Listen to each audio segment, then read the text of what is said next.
Hello, everybody, and welcome to another episode of the EO Thought Leadership Forum. My name is Joe Apfelbaum from EO Brooklyn. And I'm a very congested James Ashcroft from South Florida. How you doing, Joe? I'm doing fantabulous. And why are you congested? What's going on? I was very sick last week, very Mm, sick, and just the remnants. Feeling okay, great now, though. Happy to be here and joining you in that fabulous looking office you got there in the thank you. background. New Thank you. office. It's always nice. So happy to be here, Joe. Thank you very much. So, this is episode number 12, and I'm really excited to be talking about the topic today, which is how do you decide what to write about? Like, how do you find what to write about? A lot of entrepreneurs that I speak to about writing or in general about thought leadership, and they say, well, I don't know what to write about. Like, tell me what to write about, and I'll write about it. So, James, how do you know what to write about? Joe, I think we kind of covered this a little bit in another podcast.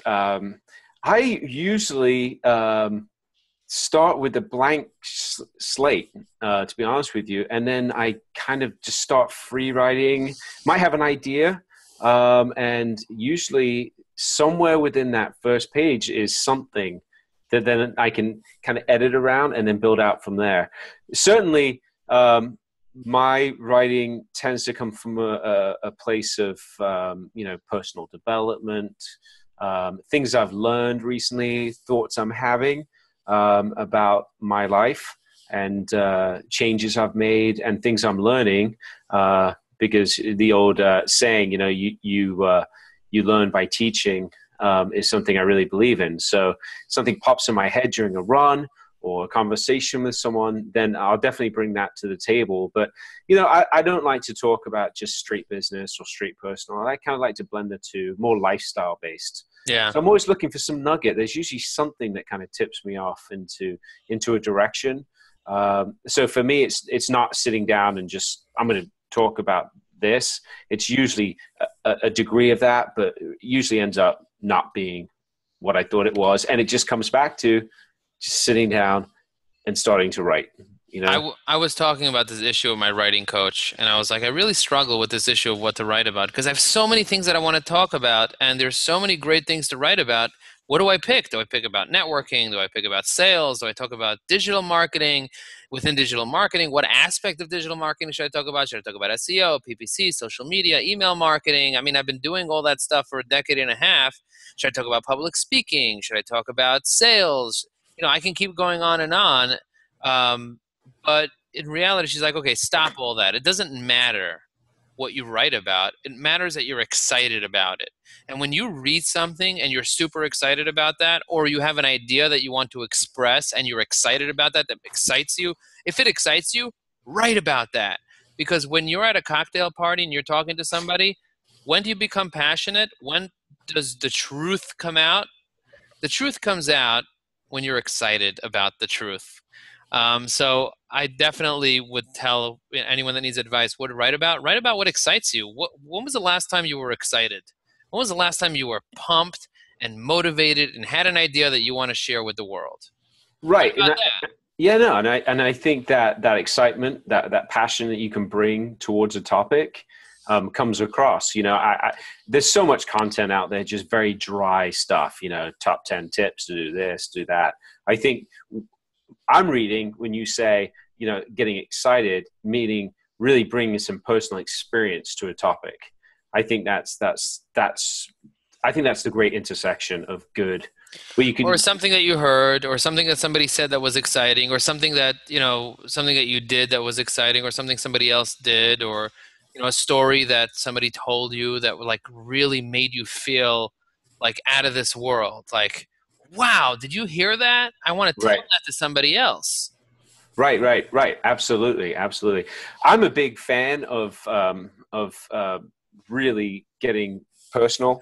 I think that's really, for me, what separates great content is when you see that author bleeding on the page a bit, Bleeding on the page, baby. bleeding, If you're bleeding, bleeding on the page, bleeding on, really exposing themselves for criticism and putting themselves out there.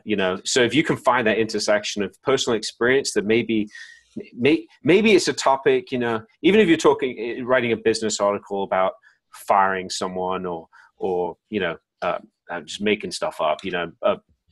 A partner who's stealing money from the company, right? Right. Let's just say that. So you have an experience in that, and then you get an idea to talk about that. It's one thing to write an article about the concept or the experience of what happens when someone gets ripped off, but to actually to start writing and saying, it's affected your life in very deep ways. You've lost trust. It's affected your business performance for the last 18 months. You're having trouble, getting over this, and it's caused these issues. And, like I said, I'm just making stuff up. But if you can write from that personal experience and blend it with what you're doing to overcome these challenges, I think that's super engaging. I think just writing an article about how to avoid getting ripped off and, doing very dry stuff like double signatures on the checks or, credit limits on the credit cards and all this stuff is all nice content. But to go that extra mile of explaining to the reader, hey, listen, this has been very, very damaging to me. I've lost faith, and my business has been a real challenge for me to overcome personally. I think that's tremendous content. So again, just looking at that intersection between personal experience and really being out there with it, and vulnerable. I think vulnerable, offering vulnerable content with the X's and O's of the topic is great. And for those people that are not comfortable being vulnerable or are not comfortable writing period yet, I would say write about what you know already, like either experiences that you have or something that I've recently heard somebody give a tip to, what are the 10 questions in your business that everybody asks you? What are the 10 things that people should be asking you? And then write an article about each one of those things. What are the things that you learned to make your personal life better? To make your, whatever it is that you already know, that you already have done, that you've already experienced, or an idea that you might have about how to change the world in some way, or about why things are working or why things are not working. And once you just, you like a lot of people say, writing is like a muscle, like anything else. You got to work it in order for it to work. So you just have to go there and just write things, write emails to people, literally sit down and write a 500-word email to somebody and send it. Yeah, Joe, but it definitely comes out. I think we're on the same page here because, again, it's content that you have experience with, right? So, yeah, it's you own a business, you're running a business, and your customers all asking you the same 5 questions. Those are great things to write about because you're coming from a very personal experience place. Your credibility is getting added to constantly, and you're creating your brand of being Here's another idea that just like popped into my head just now as you're speaking and saying that a lot of people are writing for other people. A lot of people sit down and they write something for other people to be able to read. So essentially the content that they're writing is not for themselves, it's for somebody else. And when you're writing with somebody else in mind, that is not necessarily the most effective way to do it. You have to kind of write for yourself because otherwise you'll be judging your content based on what the other person thinks about your content. You need to tell the truth within your content, and if you're not going to tell the truth, it's going to be counterfeit writing. You're writing in somebody else's voice. It's just not going to work. You need to write in your own voice. So tell the truth, whatever it is. You don't know what to write about, just write the truth. Write what you really think. Right. Absolutely. It just comes back. This word gets thrown around a lot. Authenticity, right? I mean, it just got to be authentic, And it's not about becoming a great writer. It's not having a best, I think I mentioned this in the other podcast too. It's not the best writer. It's the best seller, right? So, and if you look at a lot of the books, some of the most endearing books that I'm reading are the ones that, and listen, this isn't Ernest Hemingway writing this book. But, I've got a good idea about who the author is and a backstory, maybe a famous person or something, and I'm thoroughly engaged because it feels like they are talking through their work. And it's simple writing, but it's just authentic to their voice and their personal experience. And that's just a terrific read. So, yes, you said, what to write about, Joe? I think you can write about anything, but I think the more personal experience you have with it, the more authentic you are, and it's just better content. Here's another quick thought. And it's, did you ever hear something or read something and then you had like a double take? Like you're like, whoa. And you need to read it again or you need to hear it again. Like You ever rewind a video like 10 seconds? They go, look, no, I have to hear that again. Like, what Yeah. did he just say? Yeah. That is the type of stuff that you probably want to be writing about. Sure. And you know a good tip for that, Joe? And it's one of the reasons I have to be careful listening to audiobooks because I can't take notes. And I love to read my Kindle and take notes for those very, those words, that cluster of words together that stop you in your tracks, I want to highlight those and I want to, come back to them. So that's why reading is so much better than audiobooks for me for specific content. But then what I do is actually clip those and put those in Evernote. And I start literally nothing fancy, just a Word document or whatever. And just those quotes, just try and do 1 or 2 a day as you're reading and thinking like that. And you'll be amazed, after a couple of months, you'll have a couple hundred of just these little snippets that you can come back to and just for sources of inspiration because they've touched you in a way that's very special. So just to read a whole page of that is really cool stuff. There's one that recently touched me that I'll share with you, and feel free to share with me if you have one that recently touched you. And this was David Allen writing in his book. He writes, if your boat is sinking, it doesn't matter which way it's going. Yeah. And this is like for people that are like thinking about their purpose and when really like their day-to-day activities are just kind of like not being taken care of, but they're like, hang on a second, do I even want to be doing this? They're like, dude, you got to pay your bills. You're broke. You got to do the basics. You got to go to work. And they're like worrying, but what if I'm not happy? What if I don't like it? What if it's not my purpose or whatever? And dude, your boat is sinking. It doesn't matter if you're trying to get to here or there, fix the freaking leak.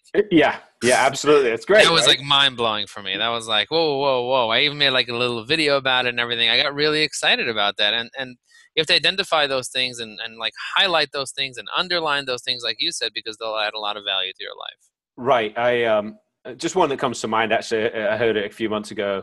A friend of mine, George, was teaching something, and he said, listen, success follows imperfect action, and which for me really hit home because I can be somewhat of a perfectionist, and I can sit there all day with that blog post or this ebook that I'm working. I can sit there for the next year tweaking it. It's got to be perfect, and it will never leave my desk. No one will ever read it.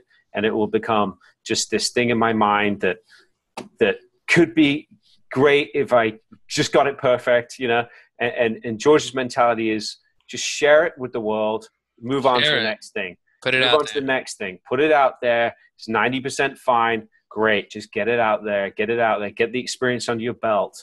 Go. And that's been a really, really powerful one for me. Awesome. And it's part of the reason in the prior podcast we were talking about me putting my book online, 90% done. Listen, I'm not writing Old Man in the Sea here. This isn't Hemingway. This is James Ashcroft's got a couple of things to share, some thoughts that I want to put on my website, and then, a little longer than a blog post, just a short ebook. Just get it out there. I can always pull it down. I can continue to work on it. It's not going out to 100,000 subscribers. Get over myself. Just get it out there, So that's been a great quote. But and back to the original point, just using that quote, and now I get my experience of saying, listen, I'm kind of a perfectionist in many ways, or the fear of it not being perfect is probably a better description. But right. now I can put it out there, and now I can talk, maybe in 30 days I can talk about my experience of putting an unfinished piece of work that I didn't think was perfect online, shared it with people. And there's going to be a whole story about finishing the book and wrapping it up. And incredible. It's going to be a new experience for me to share and write about. So that's what comes to mind right now. That's really exciting. James, thanks so much for doing this with me. For all of those that are watching this, check us out on YouTube. Feel free to comment. Check us out on Facebook. And if you like this video and you think it had value, share it with the world, and let's make this world a better place. Thanks so much, Joe. And like you said, we want comments, so please comment. We'd love to get feedback from everyone. All right, everyone. Thanks, See you Joe. next time. Take care. Bye-bye.